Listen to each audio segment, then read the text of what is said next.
తొలిచూపు చాలంట చిత్తాన చిత్రంగా ప్రేమనేది పుట్టగా 10 మంది అంటుంటే విన్నాను ఇన్నాళ్ళు నమ్మలేదు బొత్తిగా ఆ కళ్ళలో ఆ నవ్వులో మహిమ ఏమిటో ఆ కాంతిలో ఈనాడే నా ఉదయమైనదో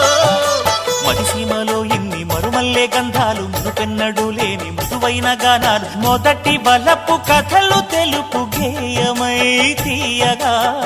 స్వరములు పాడగా ఏ స్వప్నలోకాల సౌందర్య రాశి నా ముందుకొచ్చింది కనువిందు చేసి ఏ నీలి మేఘాల సౌధాలు విడిచి ఈ నేల నడిచింది ఆ మెరుపు వచ్చి